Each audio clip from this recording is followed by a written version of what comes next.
Hello and welcome to my workshop. So we're getting to a new project here, and this is going to be a collaboration with RC Everyday. So what we're going to look at doing is creating a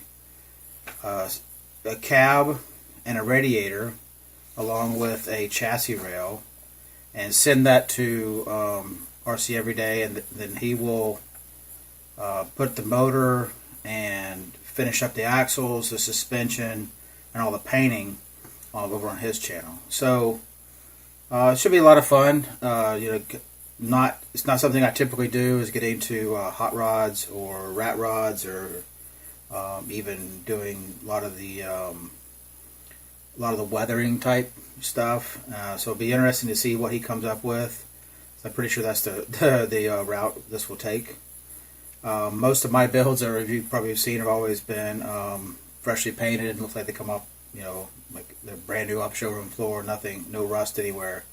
And I guess it's just an aesthetic that I prefer. But it is fun to kind of step out of that from time to time. So what we're going to start off with is building the chassis rail. And so I'm just going to use some square tubing, and I will cut this and bend it into a shape probably a little bit more than what we have right here, but it will have a lower section where the cab goes. It's going to step up, and I'm probably going to go a good bit higher and a good bit longer for the rear. And I'll probably just make this extra long, and then he can cut it off whatever he doesn't need. And I'll probably do the same for the front. And I'll probably step this up, maybe up into here, and run this down a pretty good distance, and he could adjust the length with whatever he wants. So anyway, I'm going to do this a little bit different than other people might do. I'm going to make notches into the square tubing, bend it back on itself, and then silver solder that notch up. And that what I'll end up with is a nice swooping bends.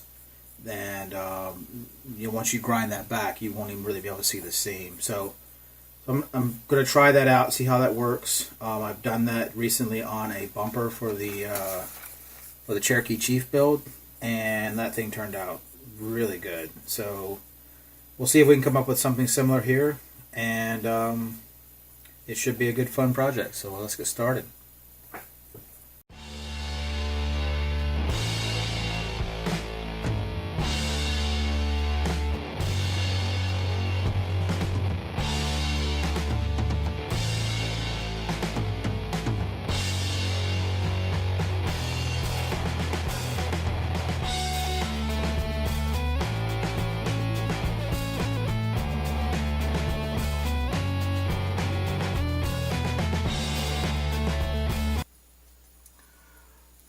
So just real quickly, I've cut the square tubing to rough length. Like I said, I'm going to go long on both ends, and I'm making this first bend here. And so what I've done is I've cut in a couple of I guess notches with the saw. And so the idea is that when you bend this in, it'll give you a nice little radius. Now, that's right there is probably not enough, so now that I have this bent in, I'll come back with the saw, and I'll resaw just the probably first 3 or 4 millimeters of it, and that'll let it tighten up a bit more. And then what that'll also do is close that gap up in the back, so that gap is not so large.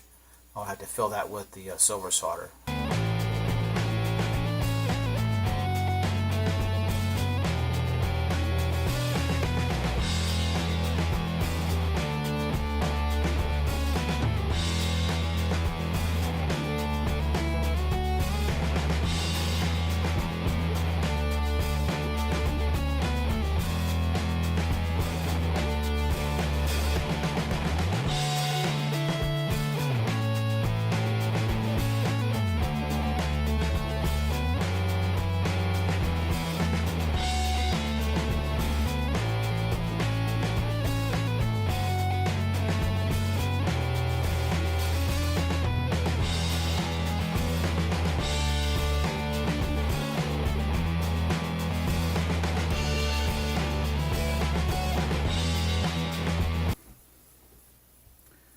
So there you go. I just quickly soldered those up, ground it back smooth, and it's not going to be smooth as like you would do a bumper. You could certainly do this, but I think for what we're going for here, probably a rat rod look, I think that is more than sufficient. Now we just got to work on getting the rest of the bends, and once we get that, we'll split it down the middle. We'll have our chassis rail. Simple as that. So we finished all the bends on our chassis. That's basically what it looks like from the side profile, in the rear and in the front, and the cab sits right in the middle. And then we cut it in half, and we end up with two chassis rails. So we're going to connect these together in the front, and then pick choice places to connect them along the center, and then that will make this a permanent chassis rail instead of having it bolted together. It'll just be solid, one piece. So we're shooting for about 65 millimeters in the front from outside to outside, and we're going to try to stretch it out to about 85 millimeters in the rear. So anyway, the next thing we're going to do is to put that dog leg out and to each side, get that soldered back up, and let's get started.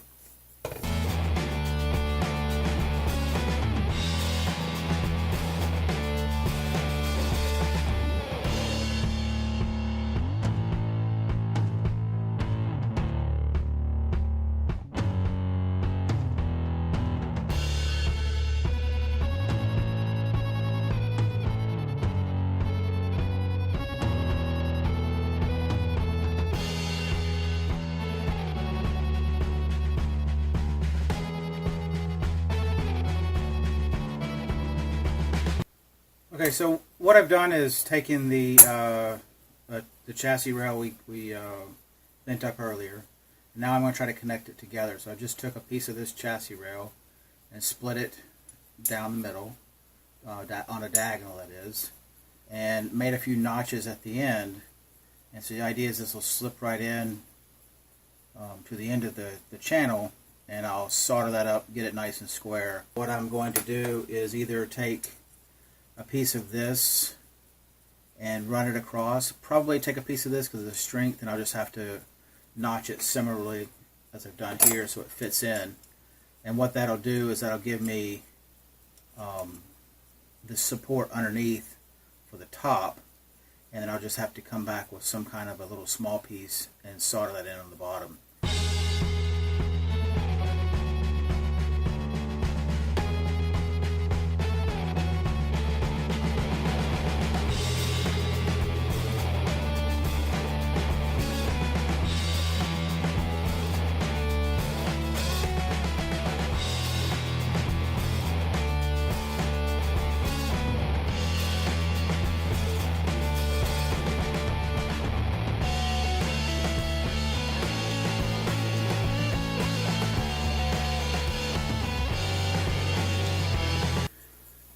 Okay, so I have the front piece soldered in, as mentioned, and that's what we're going to mount all of the upper post to hold the shock, and then the bars will go back and be mounted into here. I had to drill a separate hole, little tiny hole at the front. The dividers I had weren't quite long enough. I wanted to verify that the length was the same, so I just measured a hole to an arbitrary spot here that I thought was kind of out of the way, and then I measured again to each side, and so I know that this distance to the front is the same. And then I took a square and just made sure that this piece was square to here, and then that should make this whole thing in the front square. So I might have to tweak the back a little bit, but I think it's actually looking pretty good. It sits fairly flat and everything looks, it's not racked too much. A little bit of twist on this one. So the next thing to do is to come up with probably a skid plate on the bottom of here, and I'm guessing I'm probably going to just go ahead and take a piece of black plastic, make a large skid plate across. That'll give it a lot of stability for as laterally as also for racking. These really don't do much for racking. They do some, but not as much as that larger piece would do. And then I could just bolt that end to here to the plastic. And then the rear, probably going to cap the rear off like this, and to just put a piece straight across the back. And that would probably be enough to make this thing rigid and solid. So let's see if we can get that done.